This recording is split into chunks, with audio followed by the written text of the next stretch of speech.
Hello दोस्तों, आपका हमारे YouTube चैनल में स्वागत है दोस्तों। तो दोस्तों, हमने एक नई तरह से पढ़ने का सोचा है। तो हम लोग पहले क्या करेंगे कि हम लोग जिस टॉपिक का MCQ बनाएंगे या प्रैक्टिस करेंगे, उससे पहले हम लोग उसके बारे में थोड़ी बहुत जानकारी रख लेंगे या पढ़ लेंगे। तो उसी से संबंधित सिंधु सभ्यता हो गया था, लेकिन सिंधु सभ्यता से संबंधित कुछ हम लोग जो उसके बारे में जानने का प्रयास करेंगे, उसके बाद हम लोग प्रैक्टिस करेंगे तो ज़्यादा अच्छा रहेगा। तो चलते हैं, देखते हैं सिंधु सभ्यता। तो यहाँ पे देख सकते हैं, पहला में है कि सिंधु सभ्यता के लिए 3 नाम का प्रयोग होता है। तो वो 3 नाम क्या क्या हैं? सिंधु सभ्यता, सिंधु घाटी की सभ्यता और हड़प्पा सभ्यता है। तो दूसरा में आते हैं, दूसरा पॉइंट, सिंधु घाटी सभ्यता क्या होता है? प्रारंभ में पश्चिमी पंजाब के हड़प्पा एवं तत्पश्चात मोहनजोदड़ो की खोज हुई थी। तब से यह सोचा गया कि यह सभ्यता अनिवार्यतः सिंधु घाटी तक ही सीमित है, इसलिए इसको सिंधु घाटी सभ्यता नाम दे दिया गया था, क्योंकि सबसे पहले लगा था कि ये सिर्फ सिंधु घाटी तक ही सीमित है। पता नहीं चल पाया था कि आगे खोज होगी और उसके बारे में और भी डिटेल जानकारी मिलेंगी। तो हड़प्पा सभ्यता फिर देखते नीचे कैसे नाम पड़ा। इसका पता सबसे पहले 1921 ईस्वी में पाकिस्तान के पश्चिमी पंजाब प्रांत में अवस्थित हड़प्पा के आधुनिक स्थल में हुआ।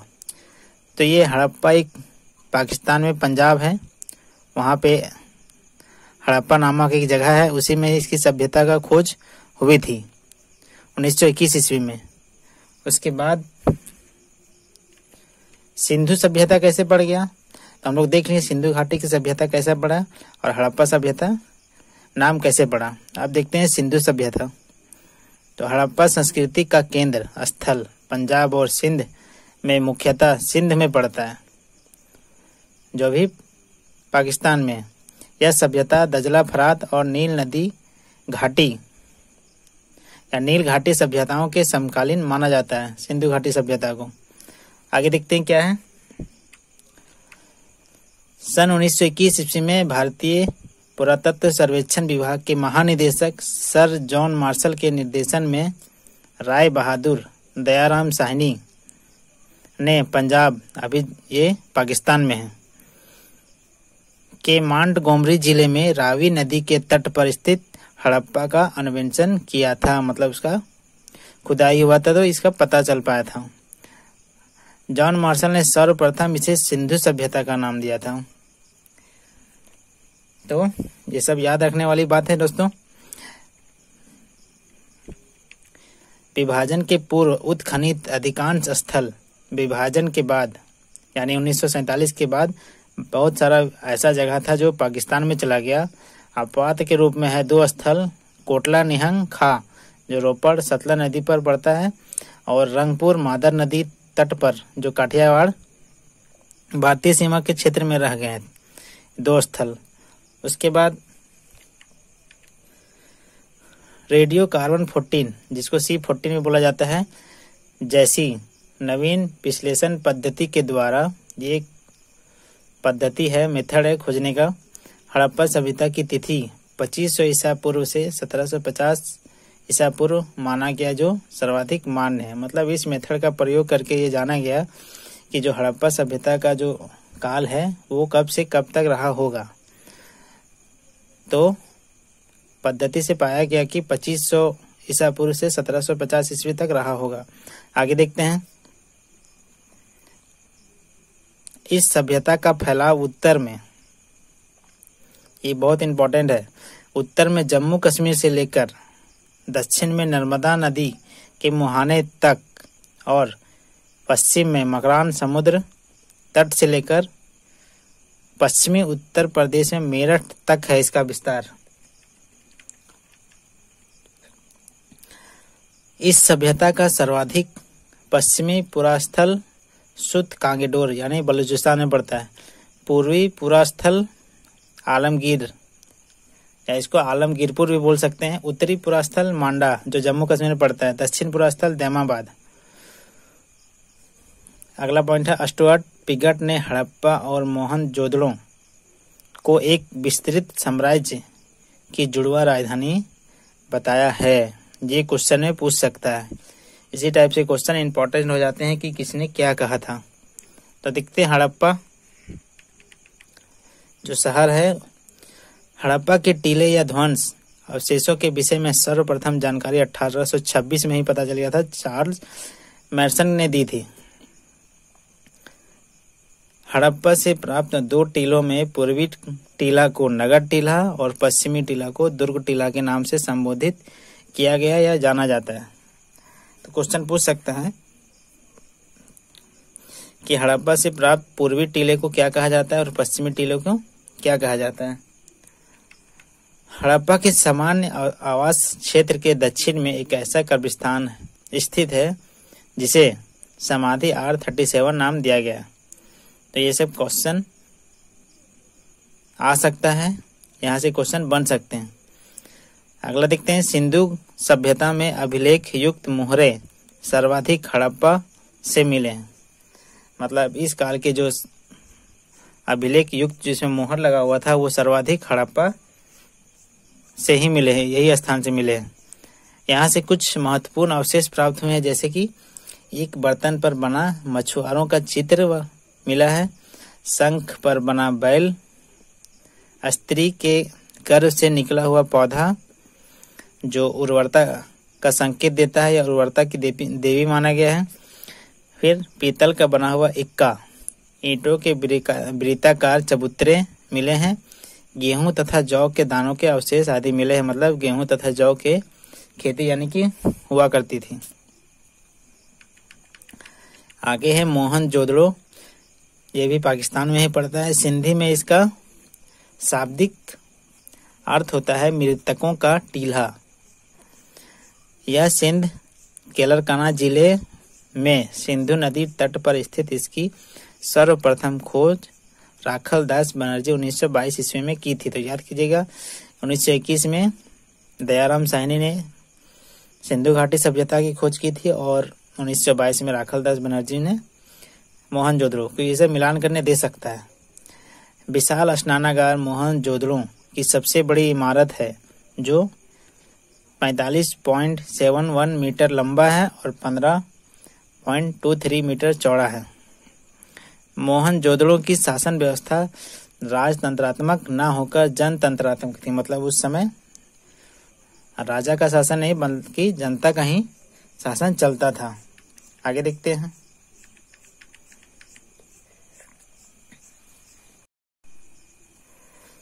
मोहनजोदड़ो से प्राप्त अवशेष यानी यहाँ क्या क्या मिले हैं।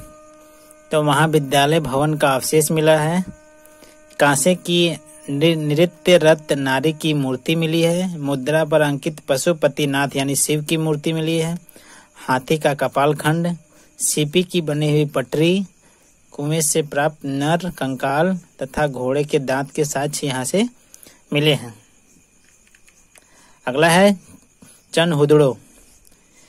मोहनजोदड़ो से 80 मील दक्षिण में स्थित इस स्थल की सर्वप्रथम खोज 1931 ईस्वी में M.G. मजूमदार ने की थी और 1935 में इसका उत्खनन मैके ने किया था।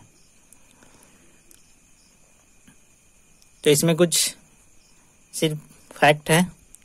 यहाँ सैंधव संस्कृति के अतिरिक्त प्राक हड़प्पा संस्कृति, जिसे झुक्कर संस्कृति या झांगर संस्कृति भी कहते हैं, के अवशेष मिले हैं। यहाँ पे जो अतिरिक्त संस्कृति मिला है उसको झुक्कर संस्कृति और झांगर संस्कृति याद रखिएगा, इसको पूछ सकता है। यहाँ से क्या क्या मिला है अवशेष? अलंकृत हाथी, कुत्ते के बिल्ली का पीछा करते हुए पद्य चिन्ह मिला है और लिपस्टिक मिला है। तो ये तो याद रह ही जाएगा, लिपस्टिक कहाँ से मिला है, कुत्ते के बिल्ली का पीछा कर रही है उसका पद्य चिन्ह मिला है। यहाँ से किसी दुर्ग का अस्तित्व नहीं मिलता है, यहाँ से किसी दुर्ग मतलब किला। अगला जगह है लोथल, अहमदाबाद जिले यानी ये गुजरात में पड़ता है कि भोगवा नदी के तट पर स्थित इस स्थल की सर्वप्रथम खोज डॉक्टर S.R. राव ने 1997 में की थी। 1957 लोथल की सबसे प्रमुख विशेषता है कि यहाँ के जहाजों की गोदी यानी डॉकयार्ड है। डॉकयार्ड मतलब जहाँ पे जहाज खड़े होते हैं। प्राप्त अवशेष क्या क्या मिले यहाँ से? बंदरगाह मिला है, धान यानी चावल की खेती, बाजरे का साक्ष्य, फारस की मोहर और 3 युगन समाधियां मिली हैं। फिर अगला है कालीबंगा। राजस्थान के गंगानगर जिले में स्थित इस प्राक हड़प्पा पुरास्थल की खोज सर्वप्रथम ए घोष ने 1953 में की थी।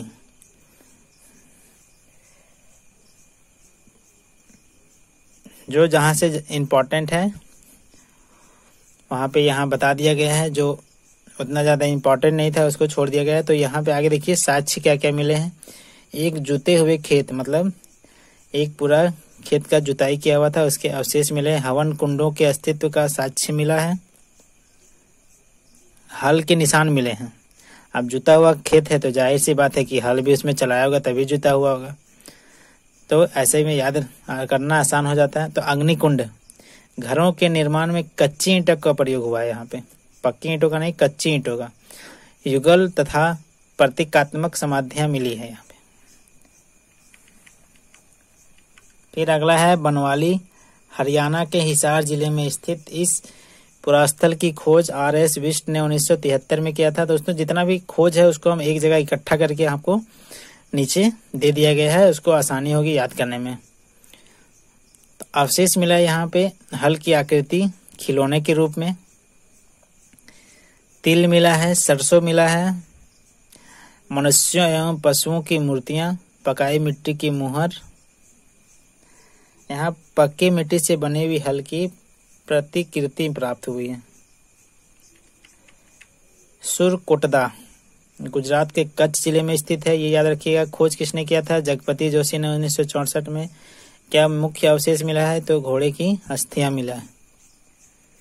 रंगपुर अहमदाबाद जिले में स्थित है। खोज 1931 में MS वत्स तथा 1953 में SR राव ने किया था, मतलब 1931 में MS वत्स ने बताया था और 1953 में SR राव ने बताया था। यहाँ पे अवशेष मिल गया है धान की भूसी का ढेर और कच्ची ईंटों के दुर्ग, पत्थर के फलक। अगला जगह कौन सा है? धौलावीरा। गुजरात के कच्छ जिले में स्थित धौलावीरा भारतीय उप महाद्वीपों का चौथा विशालतम हड़प्पा कालीन नगर है। इस आकार में अन्य 3 नगर हैं, चौथा विशालतम है, लेकिन ये भारत में पाया जाता है और वो जो तीनों है वो पाकिस्तान में पाया जाता है, पाकिस्तान की जमीन पे है। जैसे पहला मोहनजोदड़ो, हड़प्पा और गनेडीवाल, ये सब तीनों पाकिस्तान में है, जबकि धौलावीरा जो है वो भारत में है। यहाँ से हड़प्पन लिपि के बड़े आकार के 10 चिन्हों वाला एक शिलालेख मिला है। खोज इसका क्या था? R.S. बिष्ट ने 1990-91 में। रोपड़ पंजाब के सतलज नदी के तट पर स्थित इस स्थल की खोज 1955-56 यज्ञदत्त शर्मा ने किया था। क्या अवशेष मिला है? मानवीय सावधान या कब्र के नीचे एक कुत्ते का सावधान मिला है। अगला है आलमगीरपुर। यह उत्तर प्रदेश के मेरठ जिले, जो सबसे पूर्वी माना गया है इसको हड़प्पा सभ्यता का या सिंधु घाटी सभ्यता का। मेरठ जिले में स्थित आलमगीरपुर यमुना की सहायक नदी जो है हिंडन नदी के बाएं तट पर स्थित है। यह हड़प्पा सभ्यता का सर्वाधिक पूर्वी पुरास्थल है। वही मैं आपको बता रहा हूँ कि सबसे पूर्वी भाग है ये, पूर्वी जगह। यहाँ पे देखिए कि एक तरफ नगर है और एक तरफ नदी है। कौन सा नगर किस नदी के तट पे पाया गया है, तो ये बहुत ही इम्पोर्टेंट है, इसको मिलान करने के लिए आता ही आता है। तो देखिए नगर में और नदी में मोहनजोदड़ो किसके नदी के है? सिंधु नदी।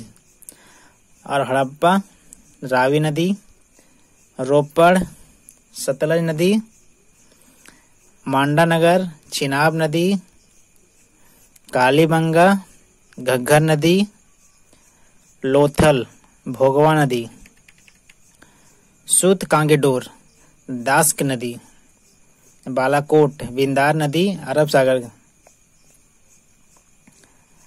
आलमगीरपुर, ये हिंडन नदी अभी हम लोग पढ़ा है। रंगपुर मादर नदी, बनवाली प्राचीन सरस्वती नदी जो अब लगभग लुप्त हो गई।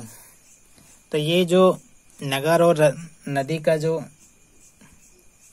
मिलान है वो क्वेश्चन में बहुत सारा आता है। कभी कोई भी नदी कोई भी जगह देगा और बोलेगा कि यह किस नदी से संबंधित है, मिलान कीजिए, सुमेलित कीजिए। आगे देखते हैं फिर। चनहुदड़ो सिंधु नदी से संबंधित है। हस्तिनापुर गंगा नदी से संबंधित है। नागार्जुन कोंडा ये कृष्णा नदी से संबंधित है। और जो पैठान है वो गोदावरी नदी से संबंधित है। उसके बाद देखते हैं कि महत्वपूर्ण बिंदु क्या क्या होता है। हड़प्पा सभ्यता संभवतः मातृ शतात्मक था, पितृ नहीं। फिर दधेरी एक प्रवर्ती हड़प्पीय पुरास्थल है जो पंजाब के लुधियाना जिले में स्थित है। तो यहाँ से पूछ सकता है कि जो दधेरी है वो किस जिला में स्थित है या कौन से राज्य में स्थित है। तो दिखने में ये छोटा लगता है, लेकिन जब प्रश्न आ जाता है तो सिर दर्द बन जाता है। अगला देखते हैं। सिंधु घाटी सभ्यता का पतन नगर जो है लोथल को माना जाता है। मतलब सिंधु घाटी सभ्यता का जो पतन नगर है उसको लोथल को माना जाता है। तो सर्वप्रथम कपास उत्पन्न करने का श्रेय जो है सिंधु घाटी सभ्यता के लोगों को ही जाता है। सर्वप्रथम मानव द्वारा तांबा धातु का प्रयोग किया गया था। हड़प्पा कालीन लोग तांबा, कांसा, सोना, चांदी से परिचित थे, लेकिन लोहे से परिचित नहीं था। मतलब लोहे का ज्ञान नहीं था, तो लोहा का प्रयोग भी नहीं होता होगा। अगला, हड़प्पा संस्कृति की मोहरों पर घोड़ा के निशान या चित्र नहीं मिले हैं। मतलब मिले हैं कि नहीं मिले हैं वो विद्वानों में भी मतभेद है, लेकिन इसको मान के चलना है कि नहीं मिले हैं, क्योंकि सब यही विद्वान अधिकतर मानते हैं कि नहीं मिले हैं। तथा शेर जानवर के अवशेष भी कहीं नहीं मिले हैं। तो यहाँ पे याद रखिएगा, हड़प्पा में घोड़ा और शेर के अवशेष नहीं मिले हैं। हड़प्पा लिपि भाव चित्रात्मक थी। मतलब लिखा नहीं गया था, भाव चित्र बना दिया गया था। जैसा हमको बोलना है उस तरह का हम चित्र बना के दर्शा सकते हैं। मतलब भाव के द्वारा स्पष्ट करेंगे, कोई लिख के नहीं। उनकी लिखावट क्रमशः दाईं ओर से बाईं ओर होती थी। मतलब कॉपी की दाहिने तरफ से बाएं तरफ की लिखेंगे, अभी जो है बाएं से दाहिने की ओर लिखते हैं। मोहरों के बनाने में सर्वाधिक उपयोग सेलखड़ी का किया गया। लोथल और वहाँ होना चाहिए। देसलपुर से तांबे की बनी हुई मोहरें प्राप्त हुई है। फिर अगला है, वर्गाकार मुद्राएं सर्वाधिक प्रचलित थी। वर्गाकार, चारों तरफ से बराबर। चांदी की उपलब्धता का साक्ष्य हड़प्पा संस्कृति से ही मिलते हैं। मोहनजोदड़ो, लोथल तथा कालीबंगा से राज मुद्रांक भी मिले हैं। इससे व्यापारिक क्रियाकलापों का ज्ञान होता है कि व्यापार भी होता था। प्रशस्तर शिल्प में हड़प्पा संस्कृति पिछड़ी हुई बताई गई है। प्रशस्तर शिल्प में याद रखिएगा, पूछ सकता है। हड़प्पाई लोग व्यापार में धातु के सिक्कों का प्रयोग नहीं करते थे। सारे आदान प्रदान वस्तु विनिमय द्वारा ही करते थे। मतलब एक वस्तु लो दूसरा वस्तु दो, पैसे का कोई वहां पे नहीं था। सिंधु सभ्यता के मकान आयताकार होते थे, लंबाई अधिक चौड़ाई कम, चारों तरफ बराबर नहीं होते थे। सिंधु सभ्यता के विशाल स्नानागार मोहनजोदड़ो से प्राप्त हुए हैं। हड़प्पा संस्कृति की नागरिकोत्तर अवस्था को उप सिंधु संस्कृति कहते हैं।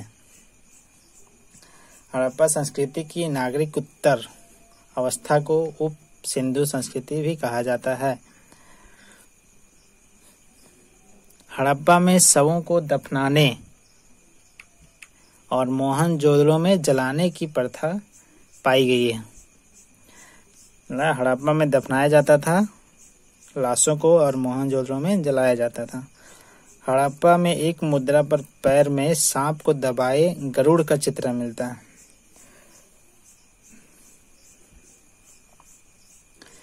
सिंधु घाटी के लोग तलवार से परिचित नहीं थे। सैंधव स्थलों का सर्वाधिक संकेंद्रण हक्करा घग्गर मार्ग क्षेत्र में है। घोड़ों की जानकारी मोहनजोदड़ो, लोथल और सुरकोटदा से प्राप्त हुई है। जो विद्वानों मतभेद था, तो कुछ का कहना है कि घोड़ों की जानकारी प्राप्त हुई है मोहनजोदड़ो, लोथल और सुरकोटदा से। सैंधव नगरों में किसी भी मंदिर समाधि के अवशेष नहीं मिलते हैं।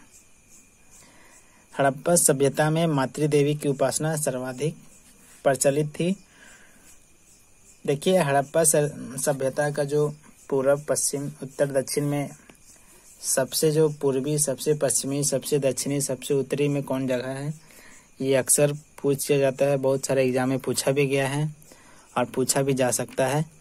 तो पश्चिमी पुरास्थल में सुद कांगेडोर है, ये बलूचिस्तान पाकिस्तान में पड़ता है। पूर्वी में पड़ता है आलमगीरपुर, पश्चिमी उत्तर प्रदेश मेरठ, हम लोग पढ़ चुके हैं अभी। उत्तरी पुरास्थल जो है मांडा जम्मू कश्मीर में, और दक्षिणी पुरास्थल दैमाबाद महाराष्ट्र में पड़ता है। तो इसको याद जरूर से जरूर कर लीजिएगा। देखिए, यहाँ पे सबका निचोड़ है कि कौन सा स्थल का खोज कौन किया और वो कहाँ स्थित है। तो देखते हैं कि हड़प्पा 1921 में दयाराम साहनी, मांटगोमरी जिला पंजाब पाकिस्तान में। ये क्विक जल्दी से देखते हैं। मोहनजोदड़ो 1922 राखलदास बनर्जी, सिंध के लड़काना जिला पाकिस्तान में। सुद कांगेडोर 1927 में RL अस्टाइन, ये बलूचिस्तान में है।